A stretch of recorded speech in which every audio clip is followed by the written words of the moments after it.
We got rid of that reverb that was going on that was driving everybody nuts. Hello, and thank you all for joining us this evening. I really appreciate you taking the time out of your schedules to watch College Behind Bars and also be on a panel with us to just talk with us and the panelists that are actually the audience that's still watching and will be asking questions, and just to be able to kind of just talk about what it is, um, where we are now in COVID-19, what College Behind Bars means to, or actually having education in in our incarcerated, for our incarcerated uh, uh, community, and how and what all we can do and what actions we can take from here. We have I want to thank you all for joining. Thank you, Wesley Caines, Mr. Wesley Caines, for joining us also. um, you were an '09 graduate of Bard's College, and I just really want to ask each of you to do an abridged introduction of who you are and what you're doing now, and then we'll go from there. Sure. Starting with Thank you. you, Mr. Caines. Yes, thank you. First of all, thank you for inviting me to be a part of this screening. It's always a pleasure to, in this case, it's virtual, so it's a little different, but it's Yeah. always a pleasure for me to travel around the country and screen College Behind Bars and really get responses from the audiences. And, I was monitoring the chat as folks were watching, and Yeah. it's so interesting to me that right in plain sight, there are these institutions of darkness that we don't think about. And every now and then, some light is shown on it. And folks are like outraged that we have allowed this to happen. We've allowed this to exist in our name. Um, Wesley Caines, as you saw in a couple of scenes, I apologize for having to look at my face so much.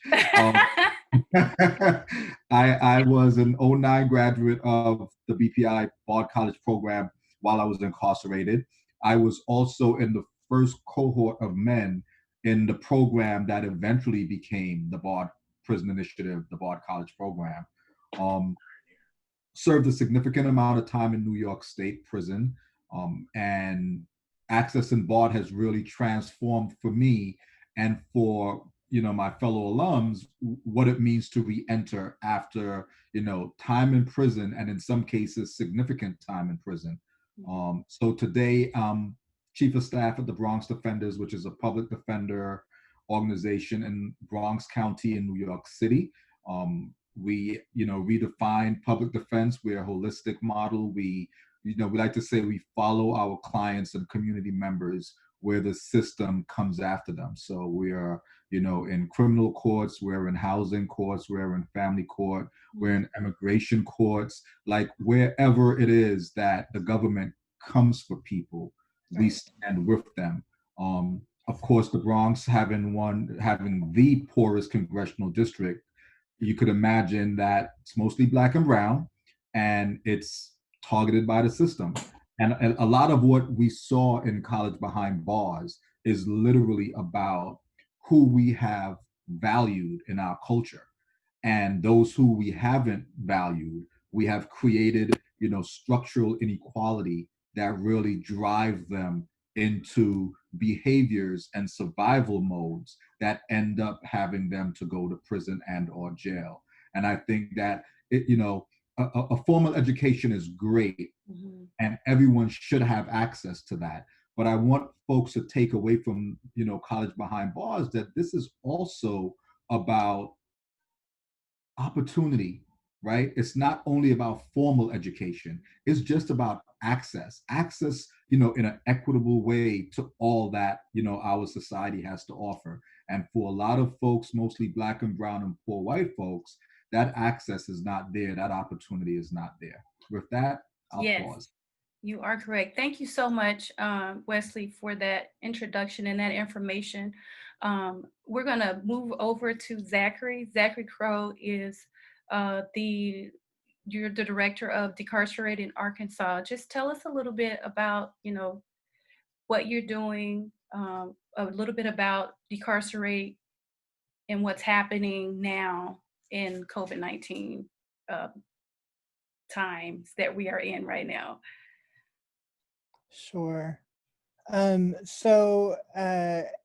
you said, my name is Zachary Crow, and I work as the director of DecARcerate, which is a statewide coalition working to end mass incarceration here in the state of Arkansas. And we do that in a variety of ways. Public education, we work on a policy level, and then also on the ground organizing that is issue-based. And so right now we're particularly organizing around debtors' prisons, looking at the ways in which fines, fees, and bail trap folks in cycles of debt, are getting ready to launch a court watch program here in Pulaski County in district courts, although are having to rethink that a bit in this COVID moment as courts are moving online. Right. And fighting for that kind of access for courts to be publicly accessible. And then we're also organizing against the torturous practice of solitary confinement, a bit of which the film helps to expose. And so that's a little bit of our work, and I can answer any specific questions folks have about what we're doing. That work has shifted a bit in this COVID moment, and we're playing defense and kind of working to address very particular needs that are changing very, very rapidly. Mm-hmm. Arkansas has seen a drastic outbreak of COVID in prisons, which have gotten a lot of press, but also we're seeing positive cases in jails and detention centers, which are getting less of the press attention. And you really have to kind of break into the numbers. They're not even being talked about at our daily press conferences. So are working in coalition with lawyers and legislators and activists to sort of address these immediate needs that are emerging. And we can talk again more about the specifics if folks want to do that. Absolutely. But thank you for having me. I really appreciate being here. You're welcome. We will definitely circle back to you and Wesley about more of what you're doing right now to help with and assist incarcerated persons and individuals, and what it is that we can do to help assist you. I'm going to move on to the 45th president of Shorter College. It's Sunday, so Reverend Dr. Jerome Green, actually Esquire, because you're an attorney, and you've done, just reading more about you, you've done a lot, and we're really excited that you are also on the panel with us, because Shorter College is really the programs that are there now are really pushing and moving forward. And actually, this was something from my research happened in the 70s. And I'm looking at some of my notes that I jotted down. That in the 70s, the prison education program was started, and it continued when you became president. It started and then it stopped. Am I correct? Unmute yourself. Well, I'm not familiar with the education, prison education program at Shorter in the 70s.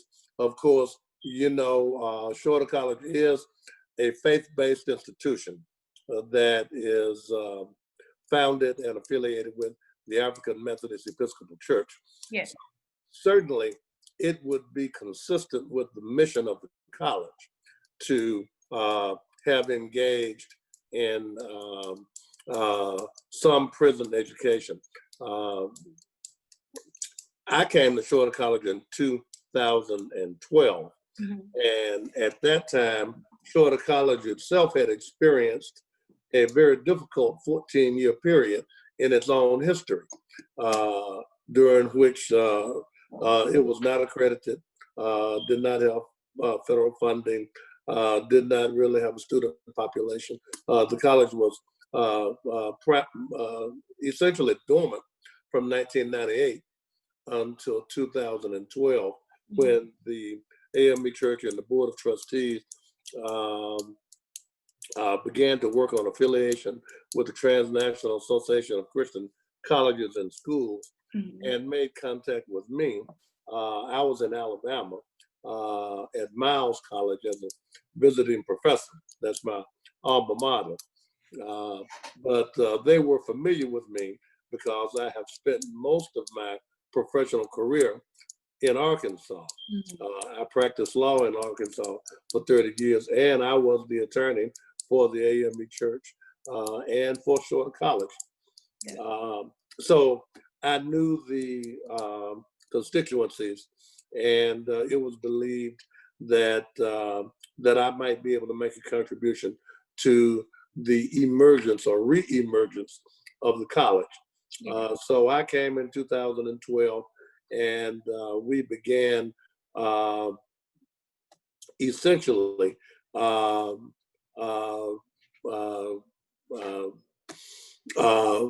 reviving the institution with the mission to provide education to those persons who might have not had access to it.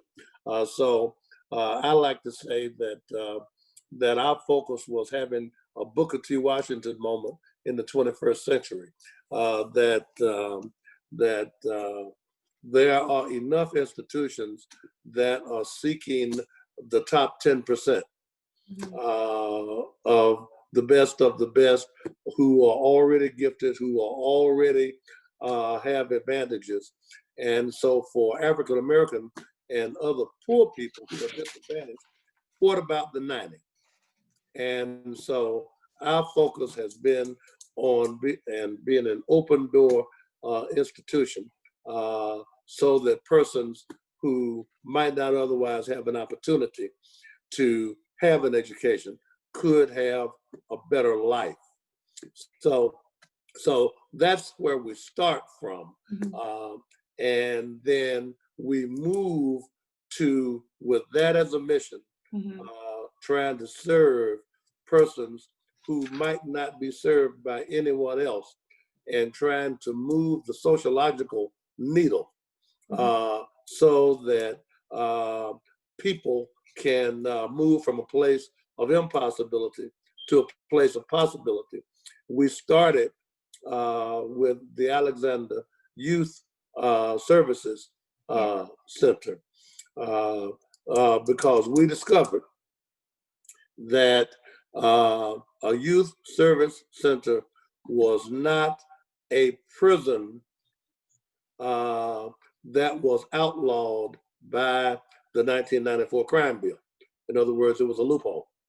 So then we developed what we call the Right Start program.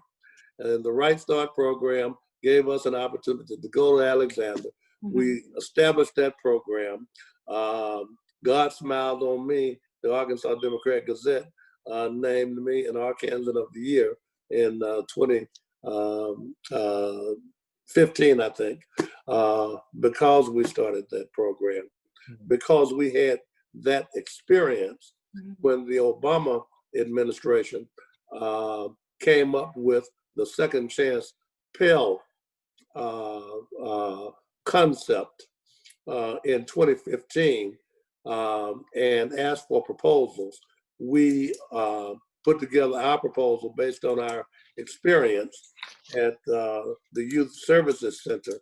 And we were selected, Shorter College was selected as one of the first 67 institutions in the country who would be permitted to enroll persons who were incarcerated and pay their tuition with a Pell Grant. So we are part of an experimental program. There were only 3 HBCUs that were in that first round, and that was Shorter College, Langston College, and Wiley College. And so we began from there developing an opportunity to provide college education to incarcerated persons in Arkansas, very similar to what BARD has been doing. And so we're very proud of our work, and we've been very successful.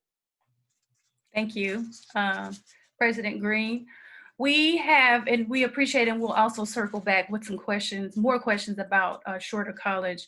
And you may want to answer this, or anyone on the panel. We have some listening and watching audience who really want to have a few questions for you all.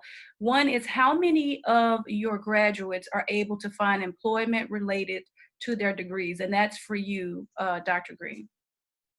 President Green. Yes, we, a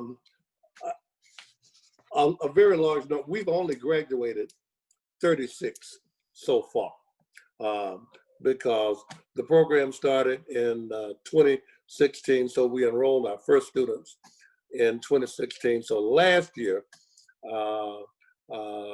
was our first graduating class. Everybody who was in that graduating class did not get released.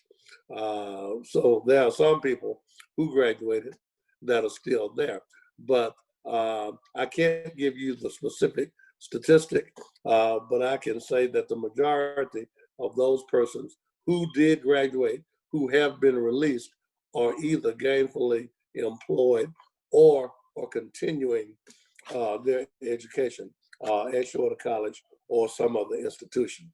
And of course, I would point out that Shorter is a 2-year institution, so our degree is an associate degree. Yes, sir. I'm going to ask this question, and then I'm going to ask you, Wesley, to give me some feedback first, and then anyone else who'd like to respond to this. Is education a civic responsibility? And also, what happens when access to quality education is opened up to people who are typically underestimated? Sure, thank you for that question. There are many things in our society that I think should be a right to free quality education, to, at the very minimum, a undergrad level should be afforded to everyone. If we hold ourselves up as being a democracy, an informed democracy, at the very least, we would want to educate and have an educated populace with which to make decisions. And I think part of why we see so many of our current shortcomings manifesting in the way that they are is because a lack of education, lack of opportunity, lack of equity, and frankly, racism. I think sometimes it's, it's a couple hundred years later, why are you still citing race, that sort of thing. Mm-hmm. But at the end of the day, it's hard to argue, especially in the midst of this pandemic and what we're seeing not only in the Bronx, but across this country, that is disproportionately impacting the same people who have been historically marginalized and oppressed.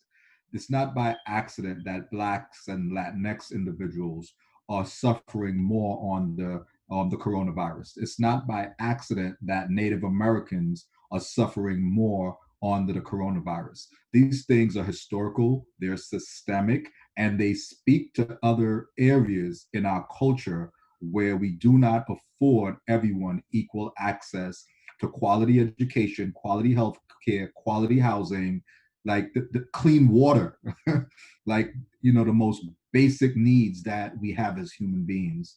So, I don't want to overvalue a formal degree earned education, because many of the people in my life and in my family who were not formally educated to a college level were some of the smartest, most industrious people I know, who were able to really overcome a lot of obstacles to give me an opportunity. And I recognize my privilege, even as someone who spent a quarter of a century in a prison cell. I recognize the privilege that I also had, that I went into that institution, you know, formally educated and having a cultural sense of myself, which allowed me not to succumb to believing that that was all that I could ever be. And so I just don't want to overvalue a college education. More so, I want to speak to the lack of access that so many Black and brown people have to really thriving in our culture. Yes, thank you.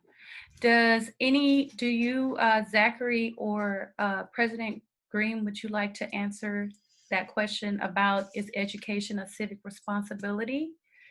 And what happens when access to quality education is opened up to people who are mainly underestimated? Well, our philosophy at Shorter College is that education is a right, not a privilege. We believe that everybody ought to have an education, because an education is the defining attribute in terms of the quality of life that most people are going to experience.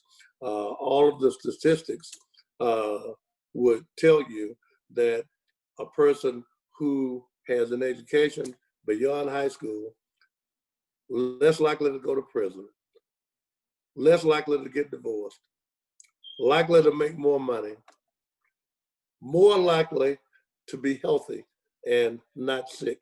And all of these things go along the kind of job that you're going to be working. Think about the COVID-19 situation right now. The people who are most vulnerable to the COVID-19 pandemic are the people who have less education and have jobs in factories, have to ride the subways. They are people, the elite are not in New York. They left New York, and they're in the country homes and vacation homes. The people who have college degrees and professional jobs are talking about working remotely and working from home. They're not exposing themselves to the elements. So having an education beyond high school is a very significant defining event. So I agree with Wesley, is that one of the most critical factors that must be addressed in America is access to education. And of course, when you give access to education, then you must have a program that also ensures that there is success in making it through the program, because many people who've come from disadvantaged backgrounds have some barriers and have some things that they may need to overcome that to enable them from being successful. And too many colleges are unconcerned about that. Either you are ready to go where we are, or you can't go, which meant that it didn't do them any good to get there in the first place.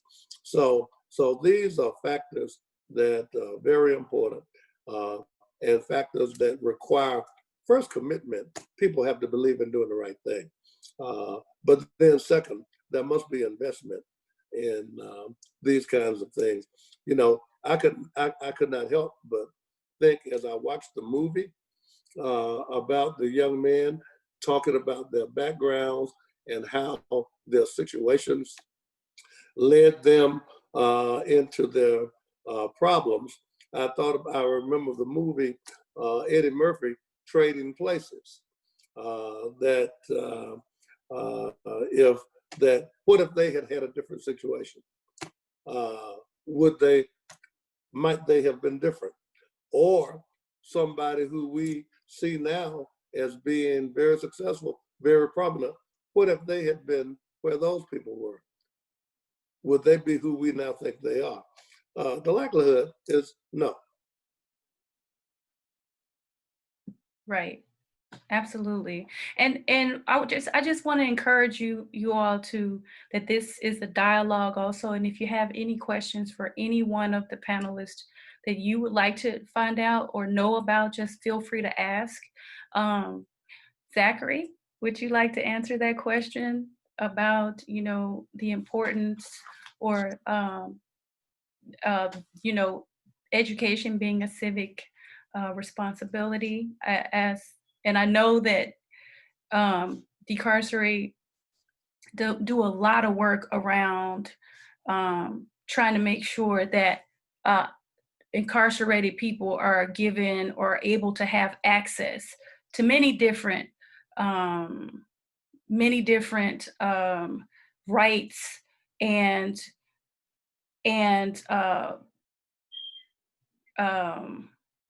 processes or whatever it is that can move them forward. I know that you guys are on top of trying to help and advocate for that. Is there anything you'd like to tell us about how you're pushing or moving that forward as it relates to access and education? Well, not specifically, although I will say that this is a conversation that we started having a couple of weeks ago and asking whether it was something that could be addressed legislatively in 21. Right.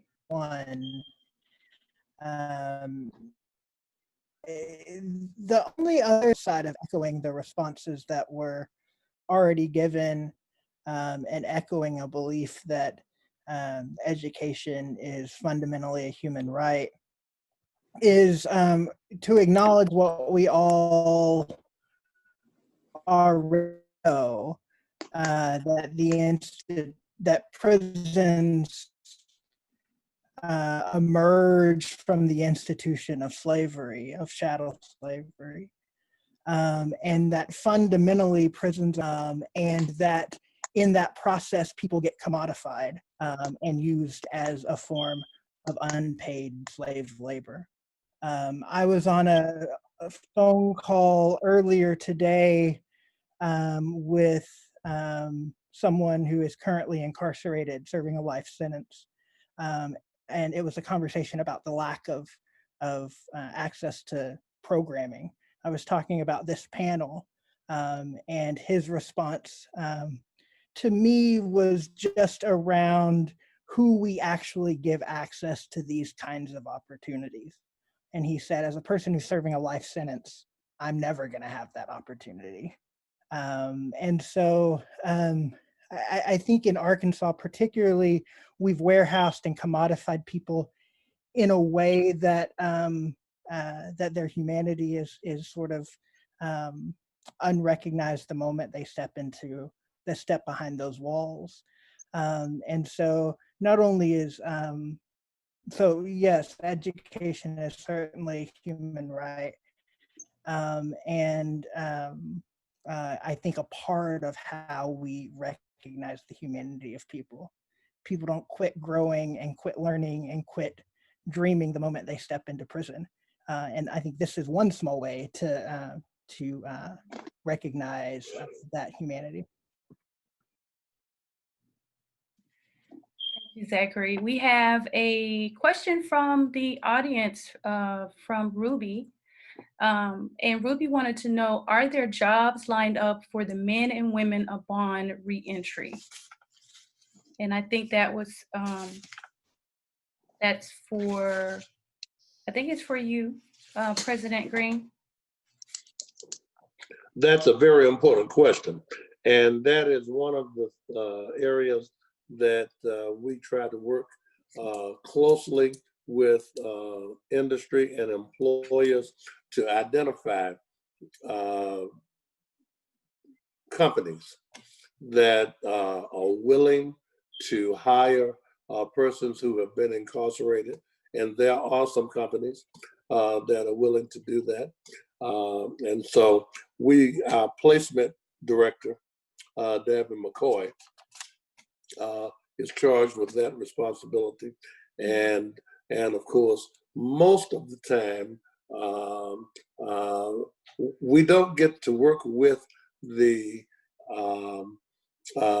persons who are incarcerated in the same way that we do with our regular students who are on campus.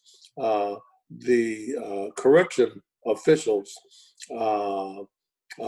guard that pretty jealously, as you probably noticed in the film.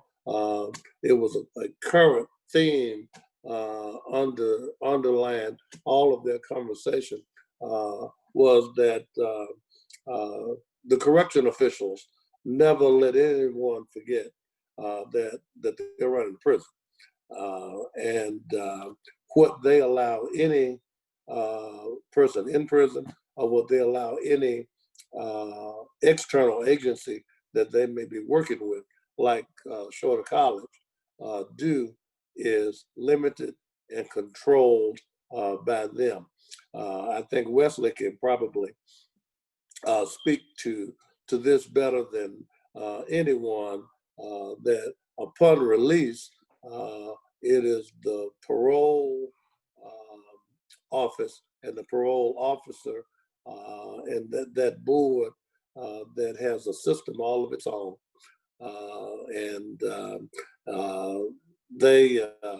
They also try to provide opportunities for the persons who are graduating. So I would defer anything more specific to Wesley. Yes, Wesley. That's also the question for you. Thank you, Reverend. I mean, it's important to understand that although the statistics are very clear, anyone who even have access to, not necessarily have earned a degree, but have had access to college and college level coursework while incarcerated, their recidivism rate, the rate with which they would return to prison, dramatically decrease. As you confer degrees, it even gets a body of folks who will go back. But then what we also need to consider is that the vast majority of this country who are incarcerated will not have, or currently do not have, access to higher education, right? Another element to consider is that nationally there are over 47,000 laws and local ordinances which prevent you from being civically whole again after you have had contact with our criminal legal system, right? And it could be anything from an arrest to a conviction. You are never again civically whole. To overcome that and to become gainfully employed requires an extraordinary amount of perseverance, an extraordinary amount of social equity, a network of supporters who can help you to navigate the system. Just the background check, the licensing infrastructure across the various states that we have put in place. All of those things become barriers to being, economically whole again. So it's not, it's not a simple question as are the graduates getting employment when they come home. It's also the question of what have we as a society done to ensure that they're not getting these opportunities. right? Like we literally have placed barriers in their way. And then, we look at those who have overcome those barriers and say, hey, they made it, so why can't you? But the reason that they made it is because there are a lot of support systems in place. There are a lot of folks who have leveraged themselves to give opportunity to myself and others like me. And unfortunately, the vast majority of people who are incarcerated just don't have that. So I think it's not as simple as conferring a degree and automatically a job comes. I think we as a culture have to look at what does it mean to give someone a second chance? Does a second chance really mean that you get to be civically whole again? You get to, participate in our economic system in a way that doesn't exploit you, in a way that doesn't pay you 15% less than someone who is less skilled, who don't have a criminal background. And studies have even shown a white person and a non-white person who have similar criminal legal history backgrounds, the disparity in hiring and compensation, flows into those decisions as well. So I think it goes back to what I said earlier. We have a lot of structural racism. We have a lot of, you know, um, historical things that we have to really, re-examine. I often talk about this notion of the social contract. I certainly didn't sign or read a contract, and most of us today did not sign or read a contract, but we are bound by these ancient, these old, these antiquated notions of who in our society is worthy, and valuing people by their skin pigmentation. So these are things that we really have to examine that goes above and beyond economics. Thank you so much, Dr. President Green and Wesley. You said something.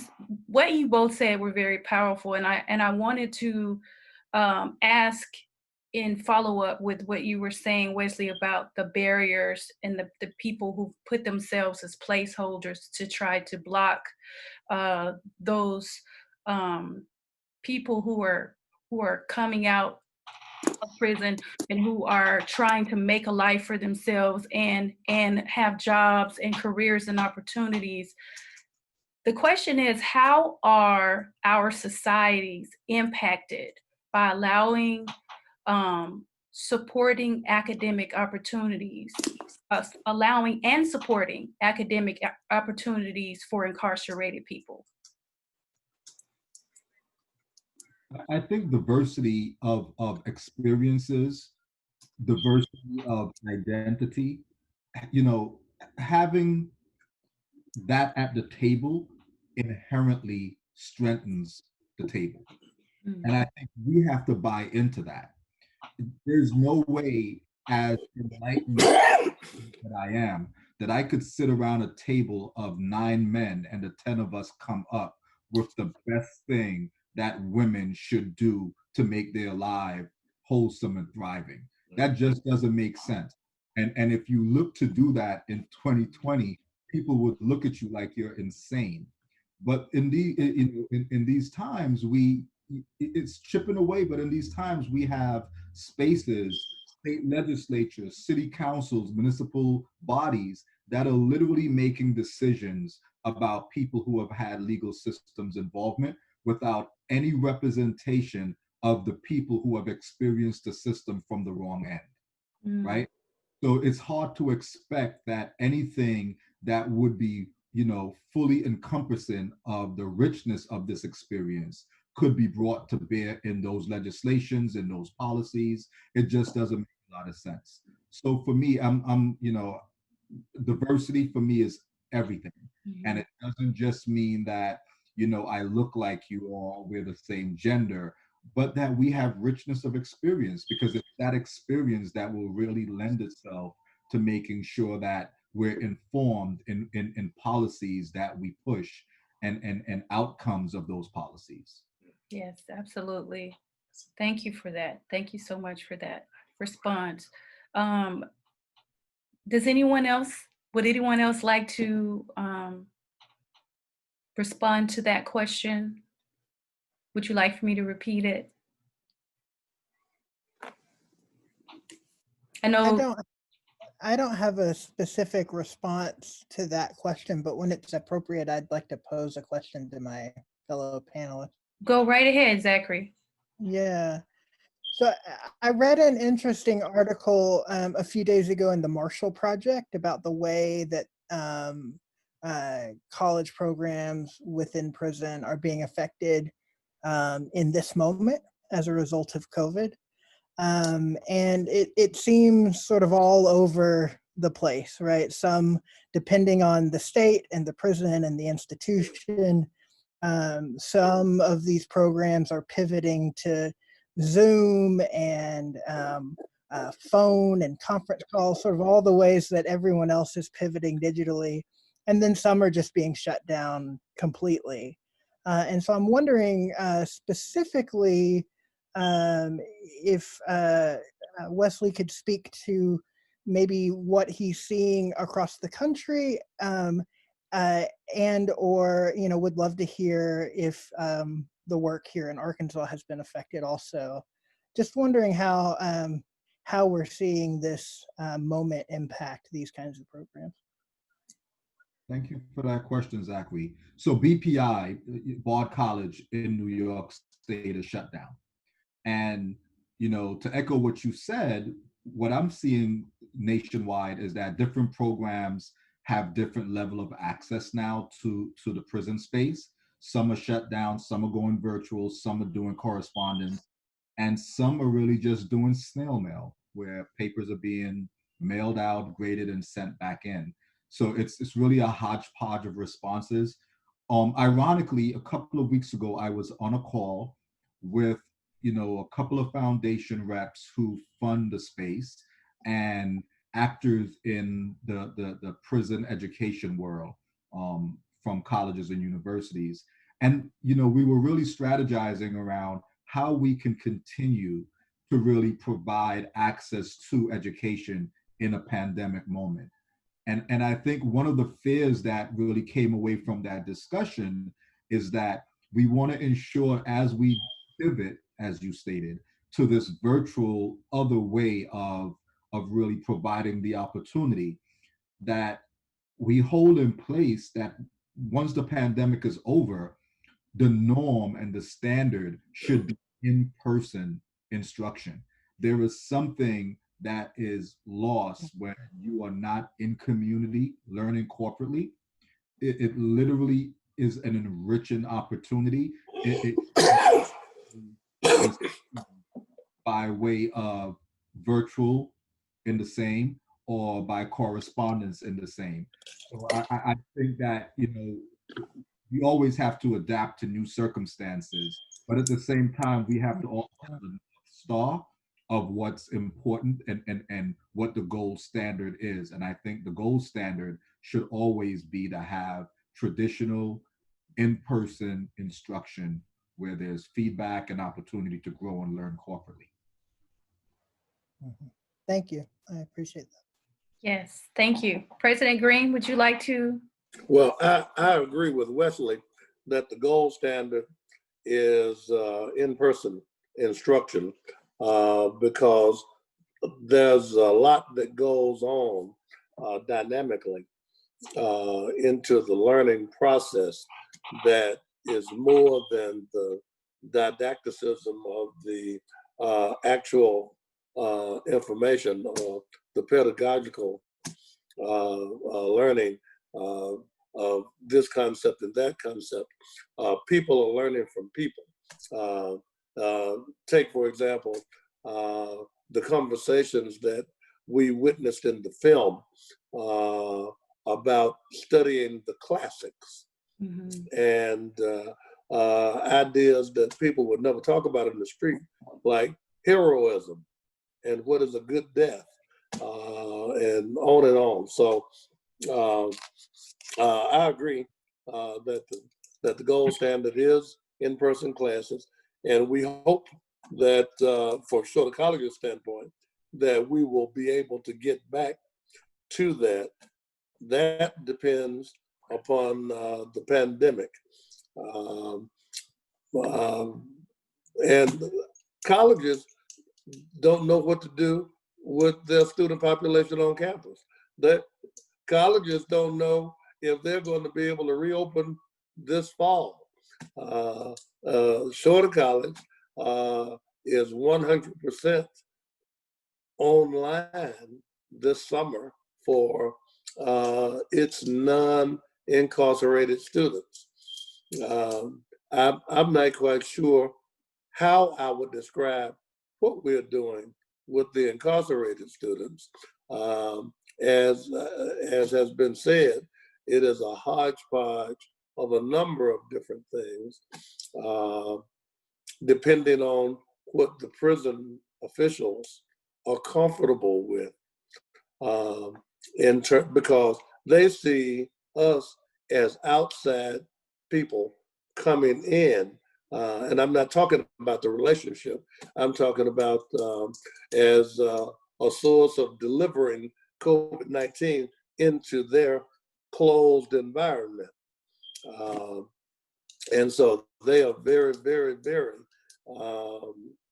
particular about their environment. And so the access that we had initially, the college does not have that kind of access anymore. But I do have to take my hat off to the Arkansas Department of Correction and Community Correction officials. They have been very forward and forward thinking about this program from the beginning. And unlike many of the college programs around the country operating under the Second Chance Pell experiment, as Wesley has said, many of them have shut down altogether. And because if you think about it, first of all, the colleges that don't know what they're doing, but then for the prison officials trying to operate a prison, the easiest thing for them to do is to just say, no, we'll call you when things get better. But they haven't done that. They have been willing to work with us to try to manage a way to continue the instruction. And in fact, I worried that when we finished the spring semester, that even Arkansas might say it's too much trouble.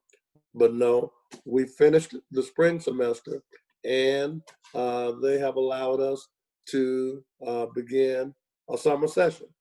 So the program is continuing in Arkansas. There are fewer students enrolled this summer than there were in the spring. Normally, there's not a decrease in prison students in the summertime. No, on the college campus, the numbers go down in the summer because people are vacationing. In the prison programs, the numbers remain the same. But due to COVID-19, the numbers inside the Arkansas units has gone down. And I don't know if I mentioned before, but we offer classes at 8 units around the state. And so it's a heavy lift to do the program, and under the COVID-19 circumstances, it's an even heavier lift. But our people are dedicated, and so far, the state of Arkansas, from the governor down, has definitely demonstrated a commitment to prison education in Arkansas.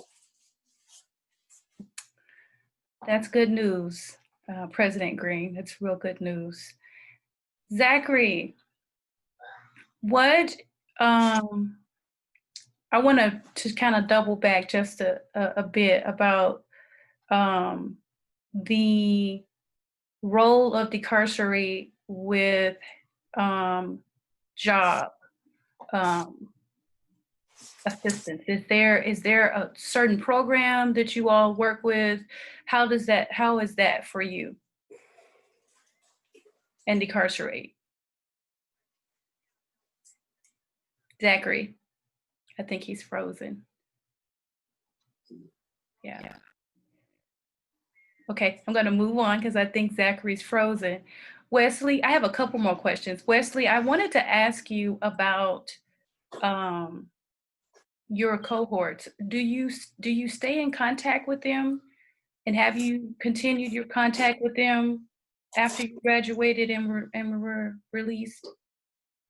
Yes. So BPI is 20 years old.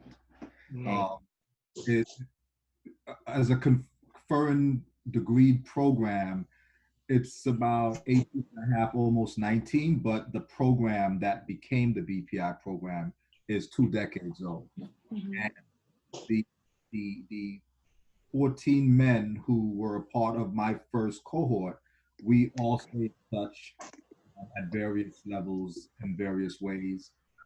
All are now home, all are doing well, all have adjusted to the reentry process, which is awesome. Yeah, so yeah, we stay in touch, and it's really on the backs of, you know, the men and women in the program that BARD has been super insightful in building an alumni, you know, that can help to really create the infrastructure for helping those who you know are coming out almost monthly. We have had over 300 men and women who have been released with degrees or connected to graduate programs. We have BPI members, alums who have gone on to Harvard, who have earned um, master's degree in public health, social work, all over the place. There's some who are volunteering, you know, in their free times in community nonprofits to really build a community that they left. I think that, you know, I want to kind of pivot back a little bit to an earlier question about employment. And I have not heard an employer who have given an opportunity to a formerly incarcerated person, and specifically to a BPI alum, who have not said that it was the best hiring decision.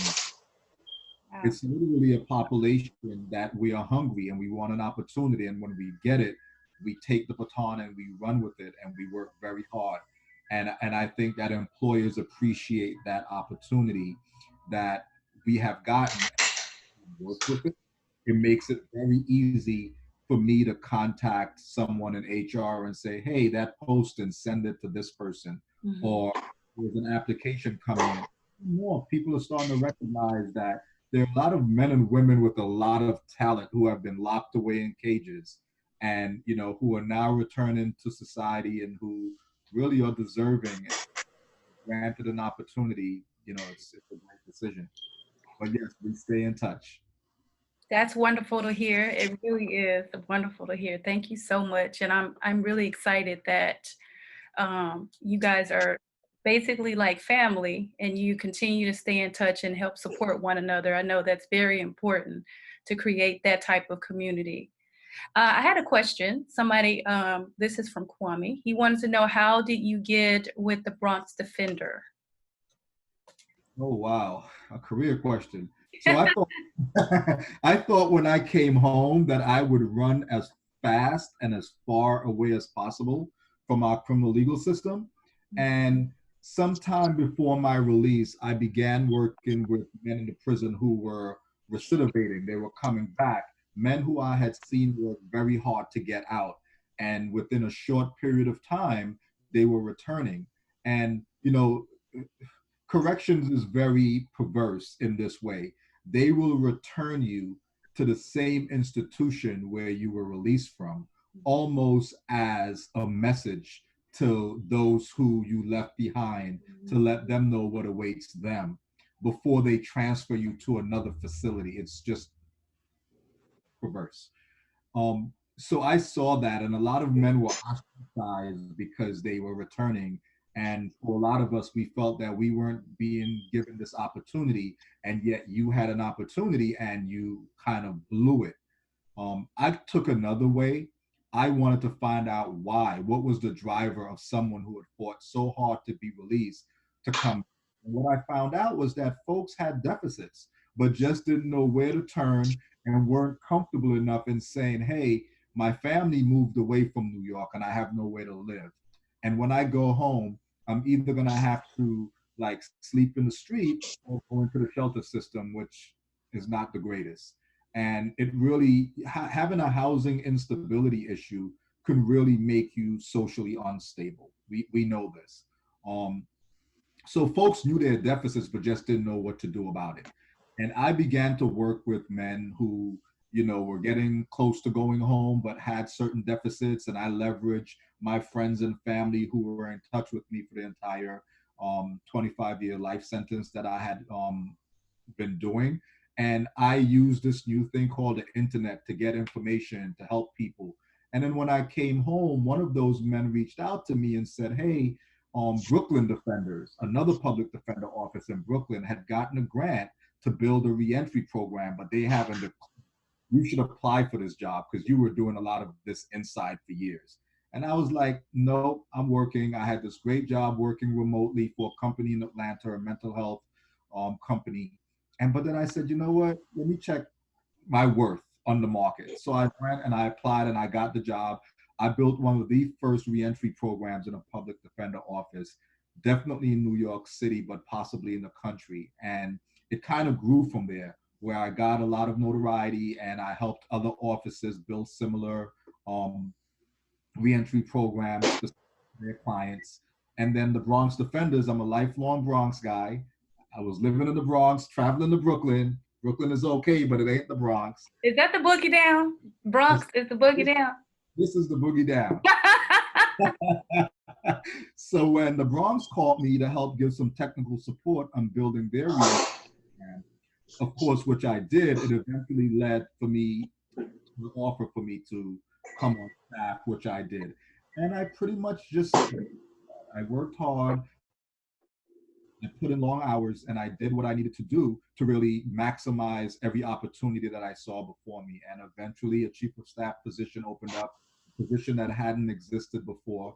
But because of my unique place in the organization and reentry, which tapped into all of our different practice areas, I really had a sense of how the office operated, the culture, and how the position of chief of staff could really enhance the work that we did. And I applied, and I was fortunate enough, and the Bronx Defenders, to their credit, you know, didn't see me as a formerly incarcerated person applying for a position.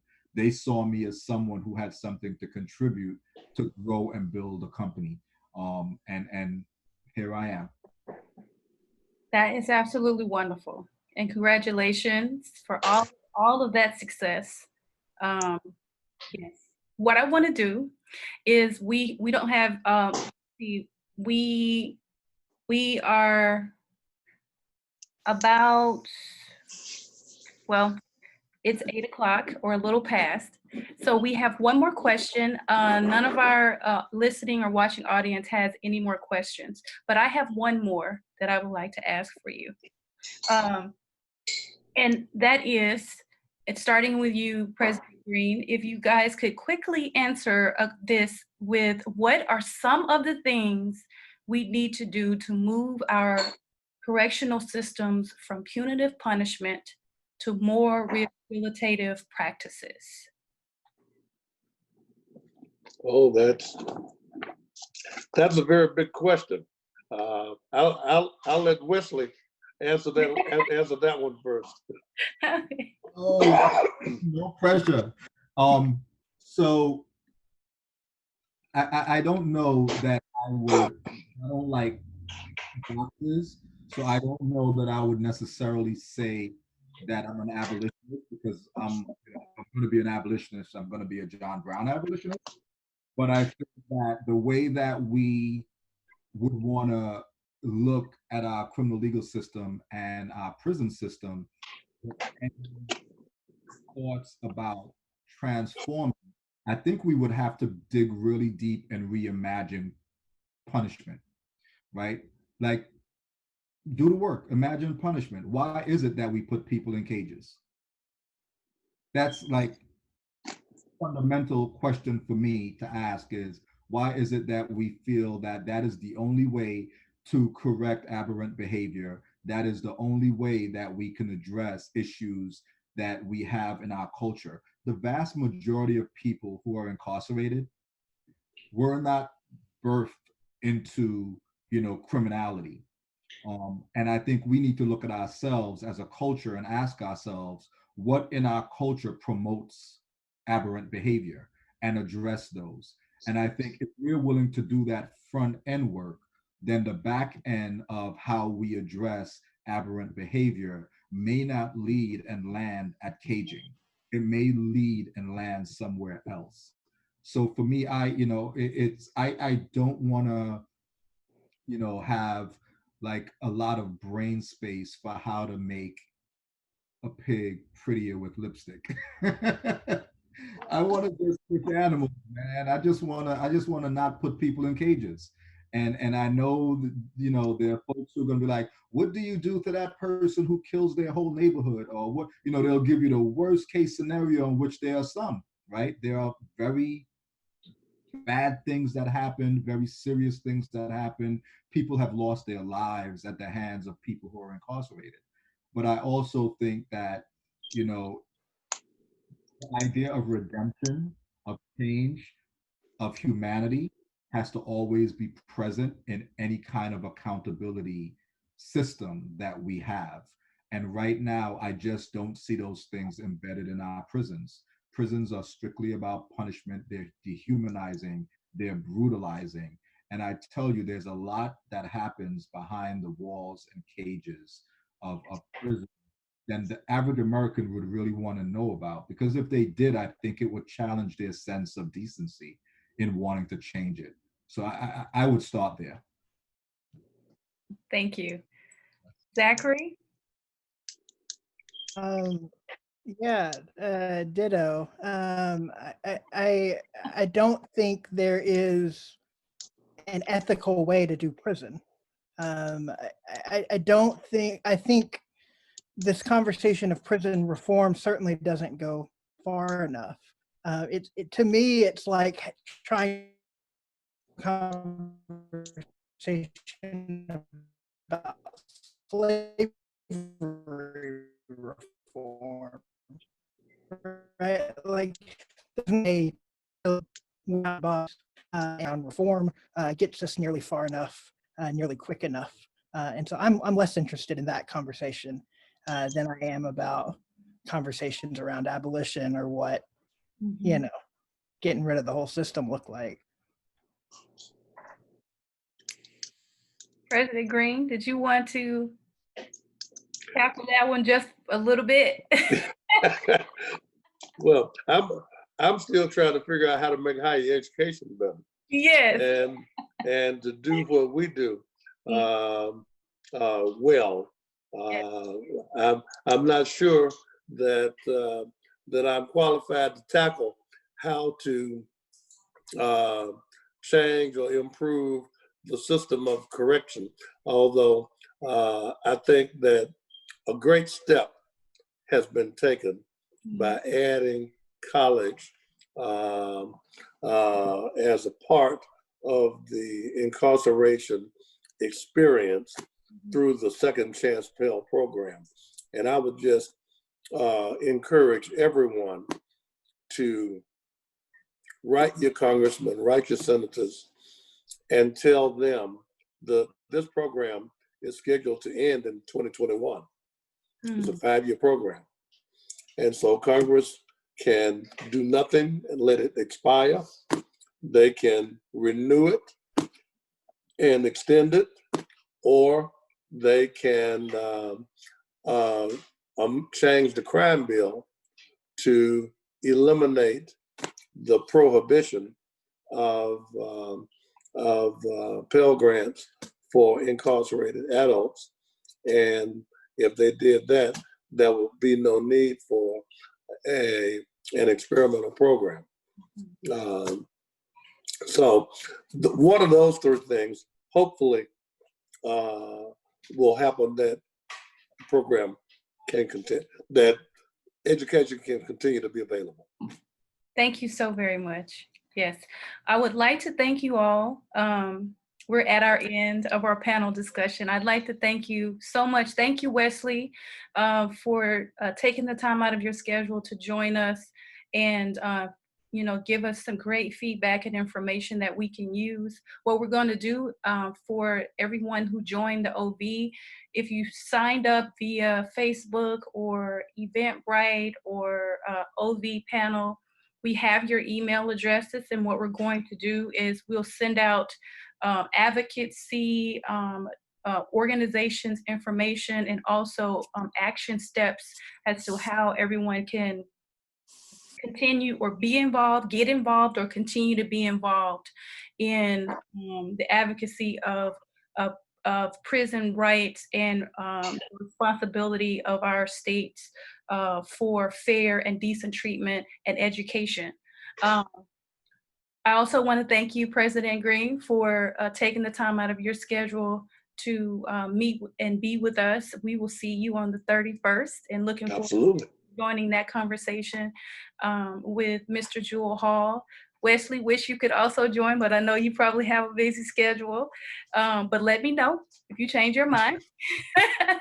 Zachary, love you, man. I know you personally, and I really appreciate you taking your time out of your schedule to be with us on this panel and to give your wisdom and insight on what DecARcerate is doing and what I know you know personally with working with individuals who are incarcerated or formerly incarcerated is having to deal with. So we want to thank you. We appreciate you. We wish you all peace, and Wesley, especially you on your journey and your success. And we will see you too, Zachary and President Green, on the 31st. Thank you for everyone watching, and be well, stay healthy, and continue to stay active. Thank you for having us. Thank you so much. Have a good night. Thank you. Good night.